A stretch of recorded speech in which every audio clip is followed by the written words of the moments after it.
new age is dawning. Do you have the ability to be the next Lord of Ethnos? Ethnos.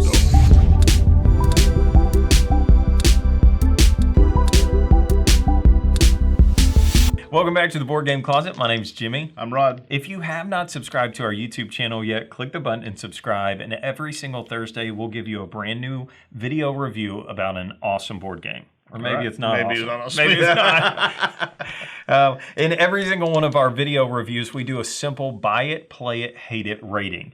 And we'll tell you at the top of this video if we think you should green, go buy this game and add it to your collection. White, maybe you wouldn't buy it, but you'd play somebody else's copy. And then red, you wouldn't buy it and you wouldn't play it because you hate it. So we're going to give you our rating on Ethnos right here. And then we're going to spend the rest of this video telling you why we gave it that rating. So, all right, let's do it. Here we go.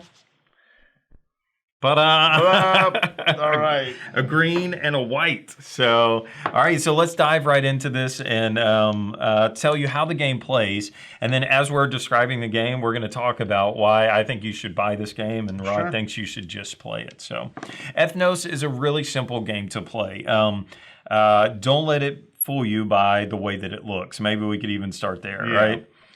What do you think about the artwork and the style and everything on the game? Okay, so first of all, the artwork when it comes to the cards and stuff, the pictures and stuff are really, really good. Kind of gives that Tolkien feel to it, I guess. And that's what it is. It's a fantasy game, right? Now, some of the things that I've heard complaints about, and I actually don't have much of a problem, is the board itself, the map board. It's simplistic, but it's very functional. It's not very big, that's for sure. But this is really a card game with board game functions, I guess. It's, so I mean, there's not really. I would say you don't need a really big one. It's true, but it is it's pretty plain looking, I guess, is what it comes down to. I feel like this would be no one would even question the graphics on this if it was the 90s.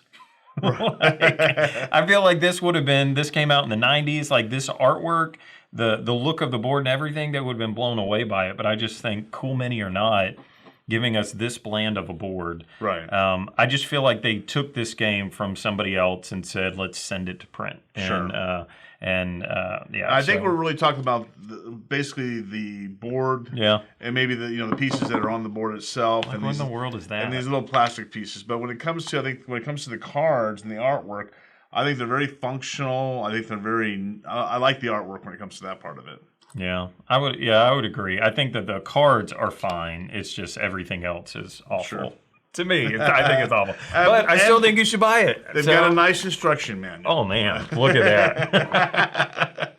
Okay, so I told you that this game is simple, and I think that's one of the reasons that I think that you should buy this game. They have 12 different creatures in this game, and at the beginning, they're going to give you this little deck, and you draw 6 of these out of it, and then that tells you the 6 creatures that you're going to play with. You shuffle all these cards up together. You take the 6 creatures that were chosen at the beginning. You shuffle all the cards up together, and then you give 1 card to each person. Okay, that's all you get at the beginning of the game. You get that 1 card, and then you deal out twice as many as there are playing. So if there's 4 people, you deal out 8 cards, and then those go out on the table, right? And then you just start the game, and you do one of 2 things. It really reminds me of Ticket to Ride, in that you can only do one thing on a turn. And so it's either you pick up one of these cards that are out there on the table and add it to your hand, or you play a set of cards from your hand. Right. And so a set can be one of 2 things. It can be all the same color, so very Uno, right? Like what we were mentioning. Very just the color, or it can be the type of creature that's on there, or race, or whatever these are. So it could be a giant, a centaur, an elf, a troll, a merfolk, a halfling, skeleton. There's all these different things. So it's the set that you're going to be playing from your hand is either going to be the same color or the same type. And now the catch is that when you play a set of cards, you place that down in front of you, and then whatever was left in your hand has to go back out to the draw pile. You will never in this game draw new cards from this and flip them out onto the table. You don't ever do that. The only way that cards get turned face up in the game is when someone plays a set, the leftover cards get put down. Mm-hmm. Now you gotta remember the reason you're playing. Now the reason this has colors is to represent parts of the continent. Right. Right. So I mean, that's how we're trying to build up these right here. Yeah, so there's all these different areas on the board. This is an area control game in its core, I guess, is really what you're trying to do, because there are 3 ages to this game, and so you're going to keep playing cards out of your hand, drawing new cards until dragons appear. Somewhere in the bottom half of this deck are 3 dragons, and when those 3 dragons have appeared, that's the end of the age. And now you go and you see who has the most control on the board. Whoever has the most control gets a certain amount of points, and this ramps up throughout the ages. So how do you play cards and sets? How does all that work? Let's say that I wanted to play 2 blue cards out of my hand, which I did. I would look down onto the board and I would say, well, how many of my tokens do I have in this area? And I have to play more cards than I have tokens out here in order to add a new token to it. So right now I don't have any tokens of mine. Let's say that I'm blue. I don't have any tokens out there right now. So all I really have to do is play 1 card out onto the board and I could add a new token. If I come along later and I want to add a new one, I've got 1 token out there. I have to play at least 2 cards and then I can add another one to that location. You only build up 1 at a time. So you can't fast forward yourself and put down 4 cards right at the beginning and get 4 tokens. It's still gonna be 1 token. Yeah, 1 at a time. So it forces you, as the game progresses, to get more and more blue cards or more wizards into my hand so that I can place a token out there on the board. Right, and from the beginning, you start off playing off almost every card. You're almost playing it, every other turn. But then it comes down to, in the later ages, you're sitting there building a handful and trying to play them and mix them together.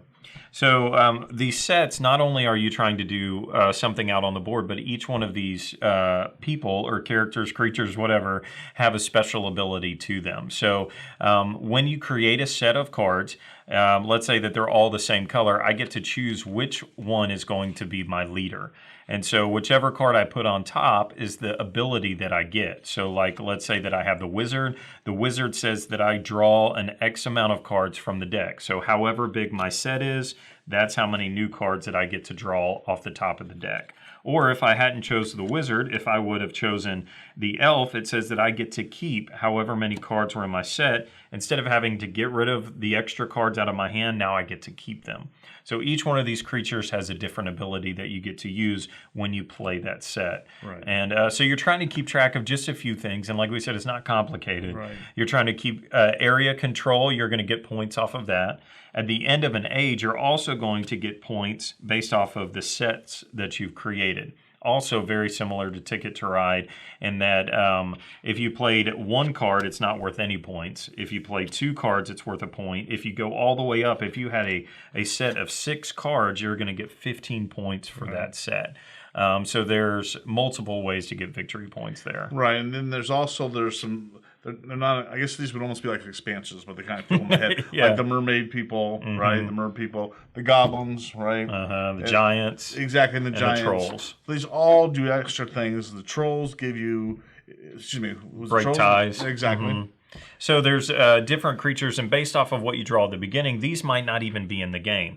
But there's a merfolk board that gets put out, and if this guy's in the game, now you can have another place where if you play merfolk as your lead creature, then now you could do something else, and that allows you to place an extra token somewhere else on the board. Giants give you another way to score points. Trolls break ties. The orcs or the goblins give you a whole nother way. This is almost like a bingo type thing, where if you fill this up, then hey, look, I can get 20 points if this whole thing is full. Sure. But you can decide when you want to cash that in and get victory points. So, and when we've been playing this, I mean, one people mentioned, I think Tim mentioned that it was like almost like 7 Wonders in a sense. And the reason that is because there's so many ways to score points. Oh yeah, you've got all these different ways to score points rather than just the basic way, which really keeps the game at a nice level. Let's put it that way. I mean, if there was only one way to score, of course, the game would become probably pretty boring pretty quick. Right, and it almost has some catch-up mechanics built into it in that